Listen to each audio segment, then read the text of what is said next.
to your victim so that after a while, you know, I've had enough of being the victim, you've done enough to me, I get to be angry now. You shift into the position and you turn them into the victim.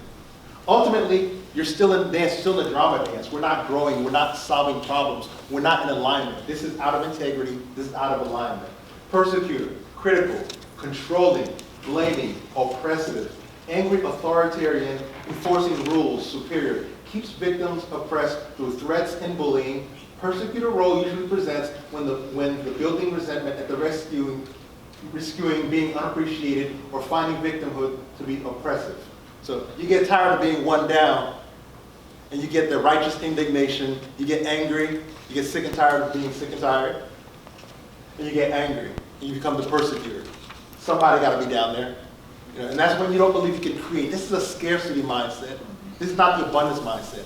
This is a belief that there's only a certain amount, and as such, we're going to dole out this limited amount between us, so I got to find somebody who deserves the blame, and as such, they don't get as much food, they don't get as much love, withholding affection kicks in, withholding praise, just sucking the energy out of the family.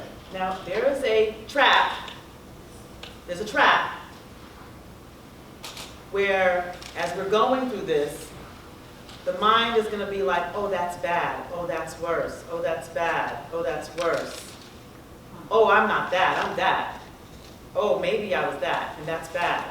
Oh, I need to stop doing that. There's a trap, right? It's a trap of the mind. None of this is bad. It's not resourceful. It inhibits growth. But remember, we talked about integrity as being a space of whole and complete, and it's just workability. And this is not workable if you want to grow, if you want to expand, if you want to get what you want in life. I mean, you can get what you want by being a persecutor, but it ain't going to feel good for a long time. It's the feeling. Right.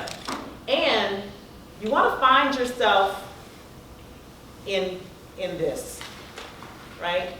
And there is no, you're going to create this, I know. There is no, I'm this, not that. Sorry, just had to do that. So, elaborating on the idea of the trap.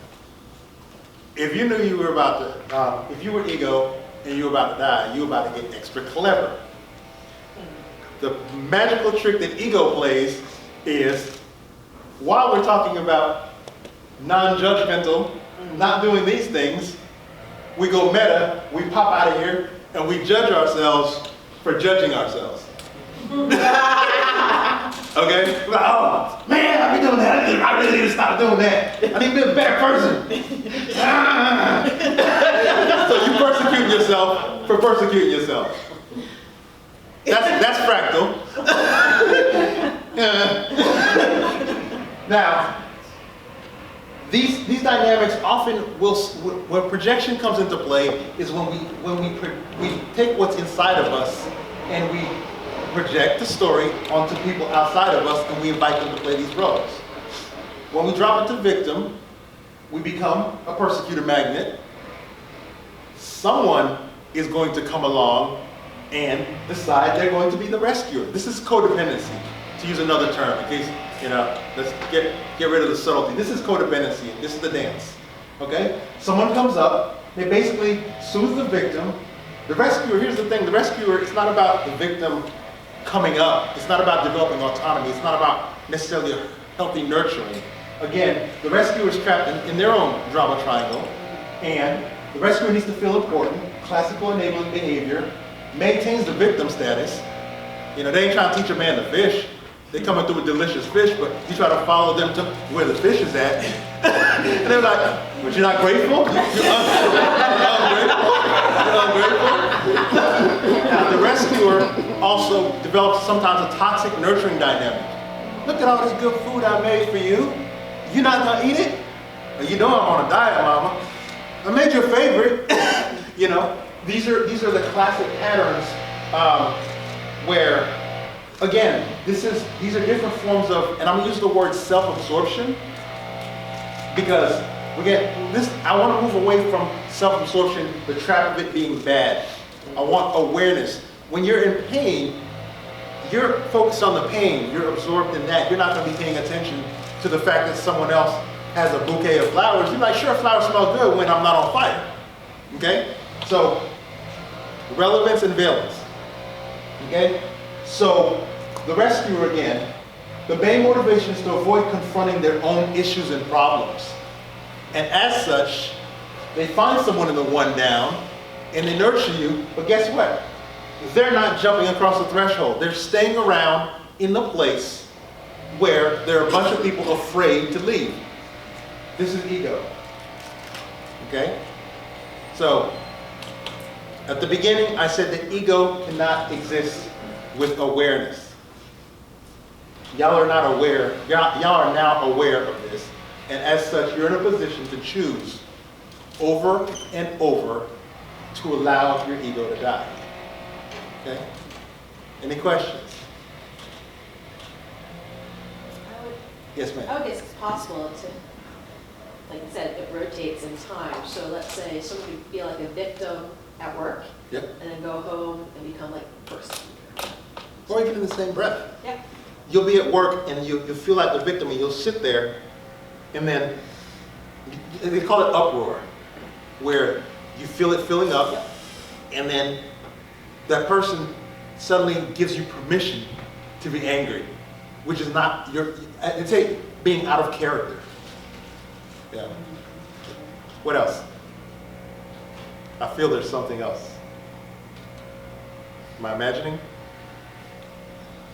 Well, when you brought this up, I knew of it as codependence because I got out of a codependent relationship where he was the hero and I was the zero back in 2015. And I remember being like the rescuer who would basically do all these different acts and like sacrifice myself for him. But then I would persecute him because if I did all this for you, why won't you give me what I want? And then I would become the victim, and then whatever, he would, I don't know, rescue me. It would just keep going around. He's the hero, I'm the zero, and so I knew of it in that context. Yes. Yep. Now, I want to elevate the fact that you can self-alienation and where you divide yourself into multiple parts can happen where within the same breath you can be persecutor and victim, beating yourself up like within the same minutes. You know, because we could think multiple thoughts, and that's when you feel super stuck. That's that stuck feeling where you're out of alignment, you're no longer connected to your values, and for the physiology people, this triggers a cortisol cascade that disconnects your prefrontal cortex such that it no longer regulates your amygdala. This is amygdala hijacking, is what it's called. Okay, you're stuck in the story. You're the victim. You're not able to reach in, connect to your values, and as such, have your working memory retrieved from your long-term memory into your consciousness, aspirational models based on your value set. Too much data? Yeah, you shrink your corpus callosum, and as such, you lose that connection between the two aspects of mind. This is a one-slider. You know, it's so funny. I just got so into it. I just got so into it. Right. I was like, talk about trans, man. I was like, I'm in the drama. oh, yes. So, yes. The drama triangle? The last. Amygdala hijack? Yes. Yeah, Yeah, translate that. Yeah, amygdala hijack. Your amygdala is often misconceived as the source, as the place where your fear lives, but it's more useful to think of it, remember, no bad, no good, where intense emotions exist. Okay? So you can just as much want, you can get that addictive wanting without your prefrontal cortex, which is your higher self, your goal-directed behavior, even your empathy, your ability to feel a deep connected love. All those things exist in the prefrontal cortex. But when you're dancing this dance, you shut that down. You're all amygdala, old scripts, old habits, scarcity, fear, addiction, Not caring need. about society. Not caring about society. Well, just not the true society. You're thinking about imagined society. This is the group of people who not only have not yet chosen to cross the threshold, but are actively unhappy there. You know, the victim is the guy that is he noticed something, but then every time he brings it up, he's getting beat down for thinking differently. Or every time he points out that there's something out there, you know, self-definition, that he may want across the bridge or across the chasm, he gets guilted. And guilt triggers a cortisol cascade as well. Guilt, shame, all those trigger cortisol cascades that disconnect you from the prefrontal processing, abstract reasoning, empathy, storytelling, all that. Yes, ma'am. And why should we avoid the cortisol cascade? What happens in that? Well, there's multiple things. Ultimately, a certain amount of cortisol also opens up your blood-brain barriers such that certain stuff that you don't want in your brain can come on through. I mean, it's your lower self, basically. You know, and I mean, cortisol, chronic inflammation. You know, your identity narratives and your default mode network, if you want to go Google and geek, your default mode network where your stories of self exist, if there's enough cortisol there through early life stress, poverty, poor relationships, developmental trauma, result in changes in your default mode network such that you perceive life through an external locus of control. Thanks for the question. Great Yeah. question. Yeah, so that kind of ties in the hero's journey with the drama triangle and some stuff that's coming up. Right. So, I love this drama triangle, you know, because there are a couple of ways that it can be perceived. There's that external locus of control where we interact with a persecutor or a rescuer or a victim. But then there is the internal, where we are at any given time the rescuer, the persecutor, or a victim. And sometimes some of us may not want to identify with one of these three. But it's really good to be honest about where you are one of these three at any given time and in any given situation. Because it may be in one circumstance, you're the victim.